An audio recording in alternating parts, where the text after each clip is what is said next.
Joining me now is Republican strategist Boris Epshteyn, along with Democracy for America Communications Director Neil Sroka. Good to see you, gentlemen. Thank you so much for joining us.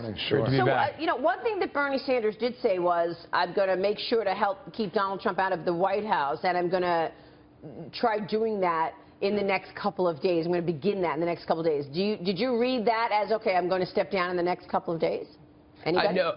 I think what we read there was that the political revolution that Bernie Sanders has been building across the country is ready and willing and going to be training its sight on Donald Trump in this election. And given the run for the money that Bernie Sanders' campaign has given Hillary Clinton during this race, I think Donald Trump should be very scared of that. So you're a Sanders supporter, Neil. Do you think Bernie Sanders is going to, what do you think happens here? Are you looking for him to get out of the race?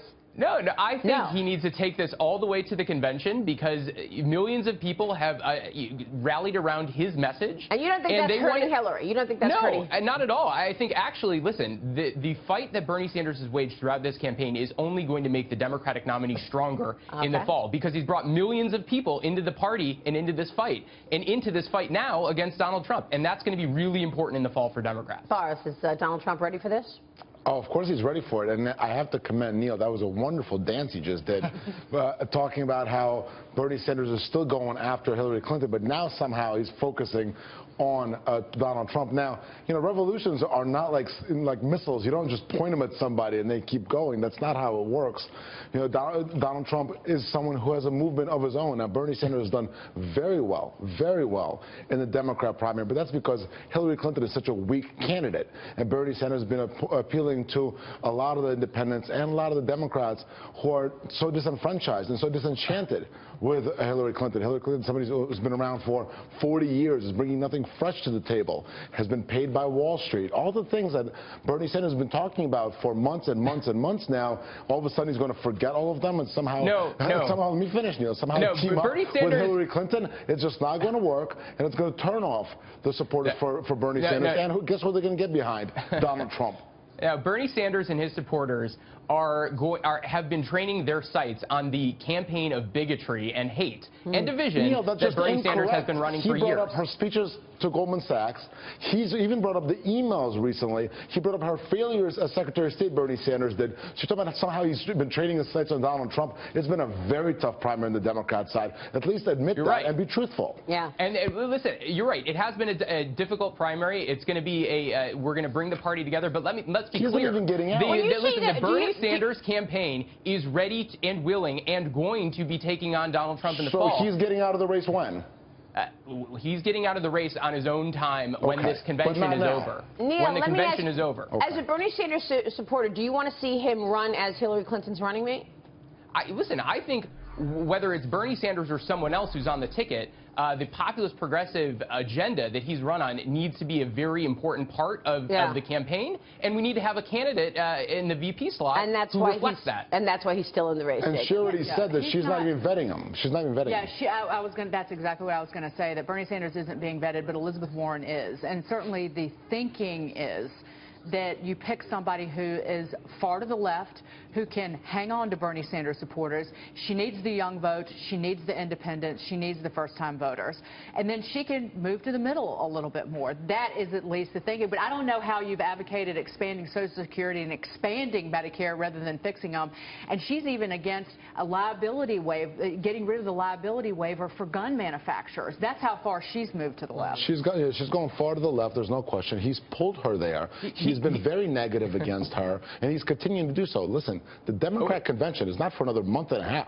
They will only leave her about 3 months, maybe 3.5 months of the general election as being the only nominee from the Democrat Party. So all this talk about how it's somehow helping Hillary Clinton is completely wrong. Honestly, I think Bernie Sanders is going to be at the convention in Philadelphia. As the nominee for president? The question for me is whether or not anyone who's run against Donald Trump is going to be at the convention for Republicans. The Republican Party is in disarray at the moment. We have a people united party. We have one candidate. People are two candidates, Neil. Donald Trump left and right.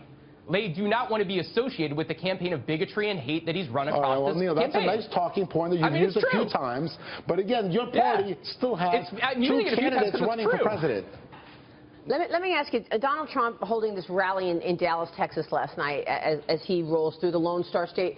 Trump is hoping to win over Ted Cruz supporters now, who's, of course, helped the Texas senator win the state's Republican primary back in March.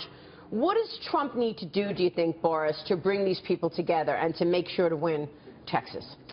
Well, it's staying on message, right? It's talking about the economy, national security, foreign policy. Can he do it? Of course he could do it. You already seen him do it. It's been just about a year and a day now since he announced that he's a politician, he's running for president. And you've seen him do absolutely amazing things. There were 16 other candidates, strong candidates, who are running for the Republican primary, for the Republican nomination. They're already out of the race, obviously. He's won the primary. And he is somebody who can absolutely focus and bring that message of the economy. And you know what? You have to talk about making America great again. Go ahead. I mean, the last 2 weeks have been horrible for Donald Trump. Lee, come on, it's too early for negativity. Last 6 weeks. No, but he's had a tough couple of weeks. We know that. And I don't know how does he bounce back? I mean, do we acknowledge? Can you acknowledge that he has not done well? I mean, you were seeing some challenges in the polls, but those are challenges we've seen before. There's no question about it. We talked about it in the green room, right? Yeah. There were challenges before Wisconsin, and he went on and won Wisconsin. So I have absolutely no doubt. He's fixated on his polls, right? From day one at every rally, he'd get up in the rally and be like, let me read you my polls. Yeah. Remember, that was a year ago. And haven't seen that recently. But what turns him around is he looks at the polls, and it bugs him. And he knows that he needs to tighten up his game and focus. Well, we'll see if he can do it. Someone who hasn't lost a lot, he's not going to start doing it now. Right. But especially with independents, the polls he has had, I mean, it is bad, and I don't know how you bounce back, because talking to folks, they're saying, I was concerned about this guy, but now he's really gone off the rails. I mean, I think you bounce back, like you said, if he focuses on the issues. When I said to you, can he do it? I meant it. Can he focus on the issues? He absolutely can. Yeah. And you know, now that he is the nominee, we're going to have the convention. He is going to be the star of the convention. The convention is going to be all about what he's bringing to the American people, which is something that's new and fresh, which is a message that Hillary Clinton can just cannot offer, right?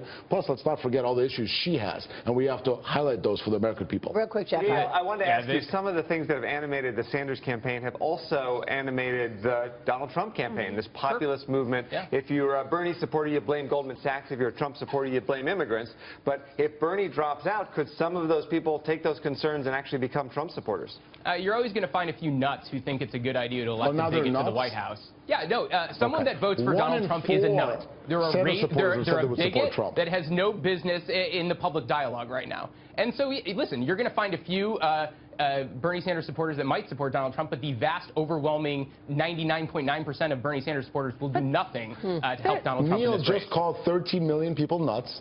The largest amount ever to have come out of the Republican primary. And it's from Bernie Sanders to Donald Trump is a nut. That will get Donald Trump elected president. Yeah, well, you've underestimated, people have underestimated this movement before, so probably don't want to do it again. Boris, Epshteyn, Neil, Sroka, good to see you both, gentlemen. Thank you so much.